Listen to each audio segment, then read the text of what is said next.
Oiê, tudo bem? Esse é o nosso 6º episódio do Cinecast, podcast de crítica para iniciantes, para você aprender a crítica de uma forma mais simples, mais facilitada. E esse podcast só é possível graças à Lei Paulo Gustavo, né, do edital 003 de 2023, pela Secult Goiânia.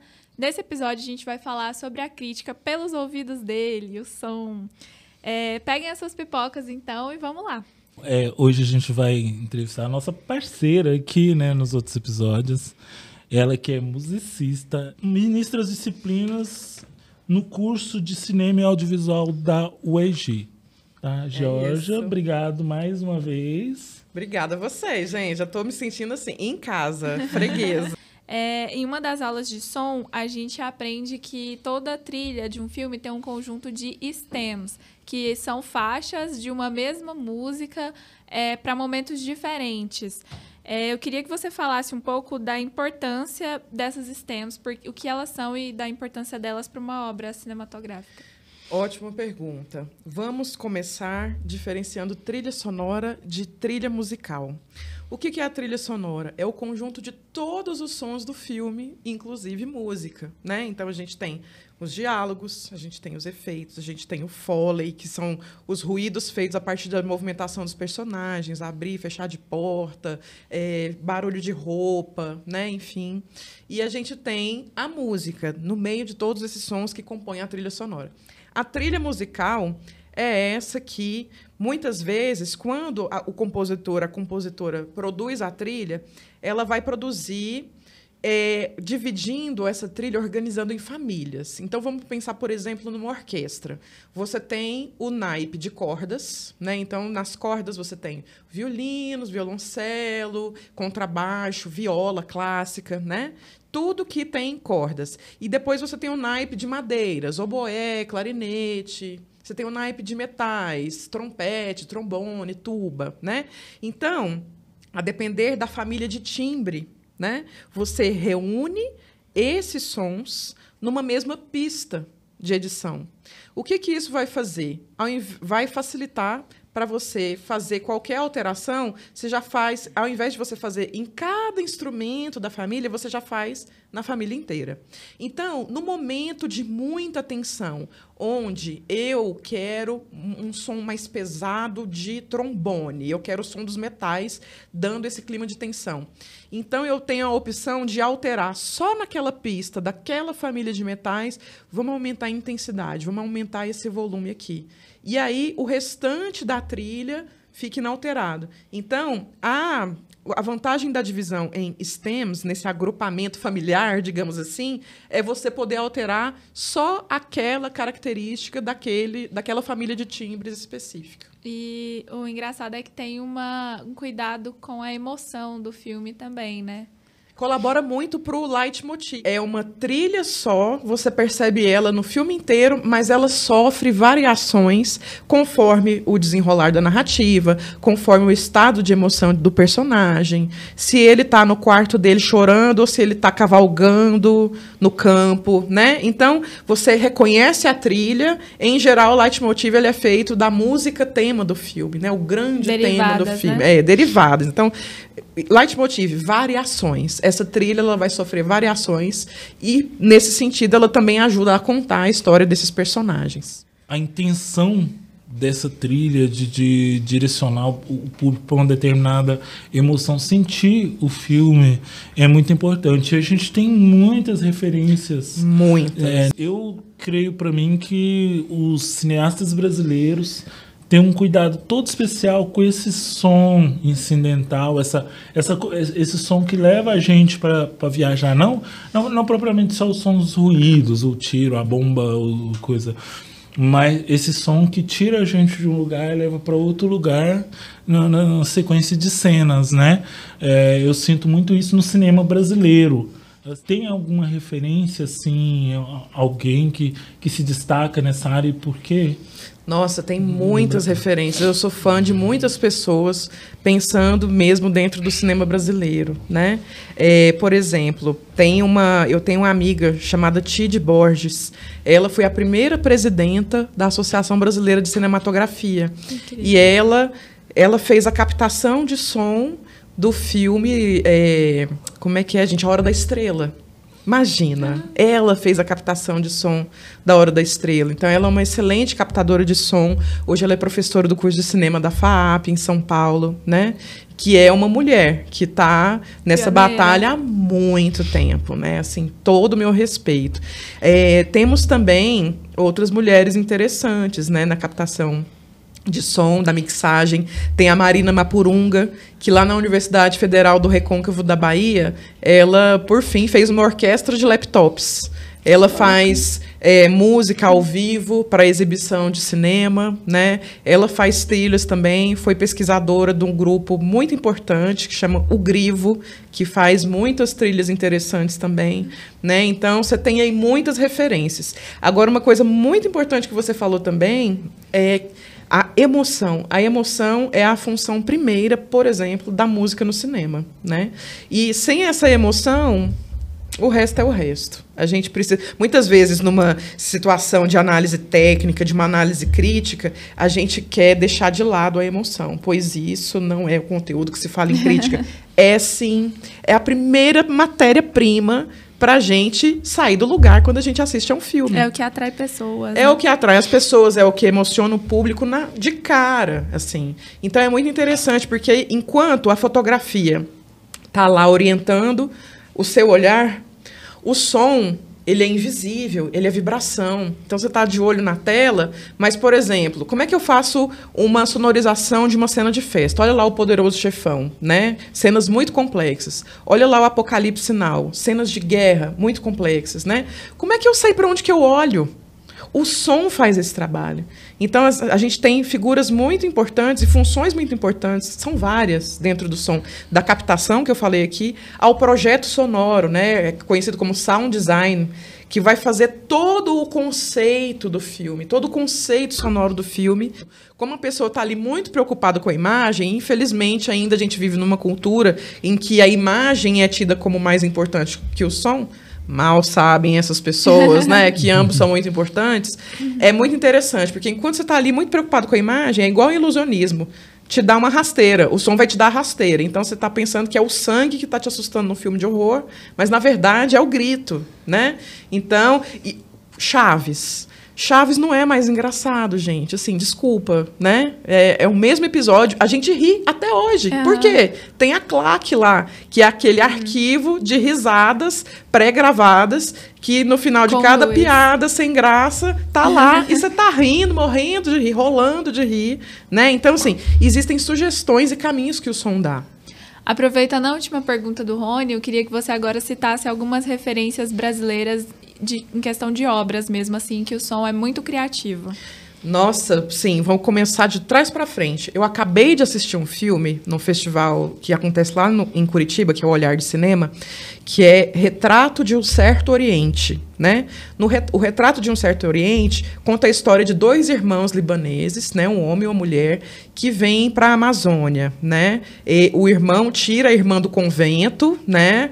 A mão armada, eles fogem, enfim, uma série de peripécias acontecem, mas o fato é que esse irmão, ele tem ciúme da irmã. E aí a irmã se apaixonou por um muçulmano, né? Então, assim, tem uma multiculturalidade muito incrível no filme. Então, só aí já temos pano para manga para o som. São vários idiomas, atores e atrizes de diferentes nacionalidades. Então, você tem vários sotaques, vários sons diferentes, cada um no seu idioma. E aí, você tem um sound design, quando eles chegam na floresta, aquele som denso de floresta. Não sei se vocês já tiveram na floresta amazônica. É uma coisa que eu já estive e eu não conseguiria reproduzir. É uma coisa que te deixa, assim... Imerso. Assim, uma sonoridade muito densa. E aí, o Fernando Aranha, que é o sound designer desse filme, que trabalha lá no Rio de Janeiro, ele consegue trazer toda essa densidade, né? E ele faz uma coisa também que é muito interessante no som, que é separar, ao invés de trabalhar com a sincronia, que é o personagem fala, a gente percebe a boca dele mexendo.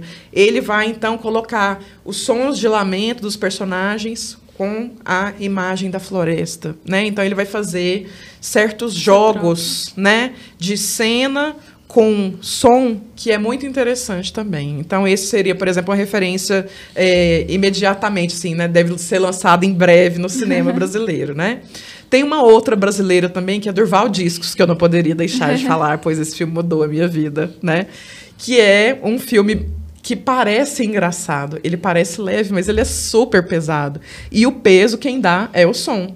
Você começa o filme numa festa tropicalista, pós-tropicalista, porque aí você tem também, né, a divisão entre trilha sonora musical original, que é aquela composta para o filme, e a trilha de compilação. Músicas pré-existentes, né, gravadas, lançadas para outras finalidades que são usadas, negociados os seus direitos para uso no filme, né? Então você tem essa trilha de compilação, Gal Costa, Caetano, um monte de coisa linda, Gilberto Gil, maravilhosos, né? Jorge Ben. E aí, de repente, o filme vai desandando de tal maneira que você, gente, como é que eu vim parar aqui?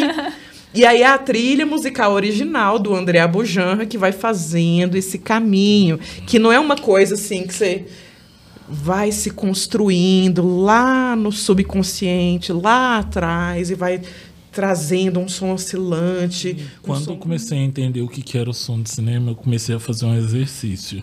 Determinadas cenas que me chamam a atenção, fechar os olhos e sentir o som, para ver se o som te leva no mesmo lugar que a imagem. Para a pessoa que não tem esse olhar do som, pessoa leiga, assim, me dá uns 3 pontos principais. O que prestar atenção nesse som? Para responder essa pergunta, eu vou contar uma história. Durante a pandemia, a gente precisou dar aula de som. Como é que você dá aula de som a partir do computador, a pessoa lá distante e eu aqui na minha casa? Aí a gente começou a fazer diários sonoros, né? Então eu pedia para os meus alunos de som escreverem os sons que eles escutavam ao longo do dia e sons que se destacavam e por quê, né? Teve um trabalho desses que eu nunca esqueci. A criatura escutava os sons de como cada membro da família arrastava os chinelos. E os sons que a mãe fazia quando ela andava de chinelo era um, o som que o pai fazia era outro, que a avó fazia era outro. Então, olha só, construção de personagem. E aí, muitas vezes, para você prestar atenção no som, você precisa realmente parar com outras coisas. Porque o som ele acontece no tempo. Você precisa de um período de tempo para você poder curtir, para você poder entender, identificar aquele som, sentir o som, porque ele é uma grandeza temporal, né? Então, é muito interessante que pode começar com os seus hábitos mesmo. Você consegue escutar o som da sua respiração? Muito provavelmente não. Mas se você começar a prestar atenção nisso, se você começar a escutar o som da sua própria respiração, muito provavelmente você vai escutar muito mais sons por aí do que você costuma escutar. Então, é um exercício de atenção. Jorge, e agora, para a gente terminar, né, o nosso episódio de forma já quase que canônica desse podcast, eu quero desafiar você com uma obra audiovisual, dessa vez realmente uma obra audiovisual, um filme. Tá então, vamos assistir para a gente criticar em 30 segundos.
Pausa para almoço.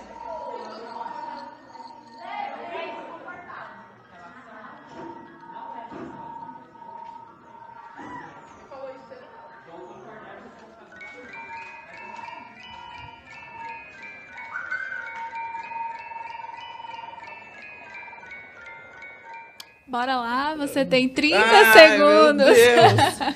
Então, é muito interessante o som ambiente trazendo o personagem de volta à realidade, né? A gente entende que é o retorno à realidade, que ele está na sala de aula por causa do som ambiente, né? Esses brilhinhos, plim, plim, plim, né? Parece uma situação tranquila. E aí tem também o som do trompete na trilha musical, né? Que é um trompete com abafador, que é um som muito característico do cinema noir, nos anos 40, 50, para dar aquele ar de mistério, né? Então você tem uma coisa que aparentemente é misteriosa, e quando você vê a mulher ali com a faca cortando, você pensa numa situação tranquila. E é interessante como o som colabora junto com a fotografia, porque é sempre uma relação, né? Para poder virar coisa, né? Então, essa coisa confusa, por exemplo, o som dele correndo, a mulher fazendo o atrito da faca com a parede, né? Então, a gente percebe que o jogo virou. Então, é muito interessante essa construção se dando na relação entre o som e a fotografia. E, já extrapolando os 30 segundos, eu não poderia deixar de falar sobre o silêncio, né? Tem poucos diálogos nesse filme. E isso também torna o filme muito mais sonoro. Como a gente normalmente presta atenção mais na fala, quando a fala some, quando a gente não tem fala, os outros sons passam a gritar. Então é bacana também. É um ótimo exercício de observação também. Eu queria deixar só uma curiosidade desse filme. Por favor. Foi uma produção minha e do João Dornelles. Esse filme tem sons de geofone, que é aquele microfone que a gente usa para escutar o solo. É um microfone de geólogo, né? Geofone é o microfone da Geórgia. Isso, da Geórgia. Esse geofone, a gente escuta sons mais aguçados de algumas atmosferas. Então, a gente fez exercícios do tipo, colocar ele na geladeira e ouvir. E descobrir que a geladeira lá dentro mesmo do motor ronca como, sei lá, uma espaçonave, entendeu? Olha, a gente teve essas viagens. A gente usou esses sons, assim. Achei um filme bem legal de trazer para essa crítica. Obrigada, amei saber que a produção sua também contou. Mas é isso, muito obrigada.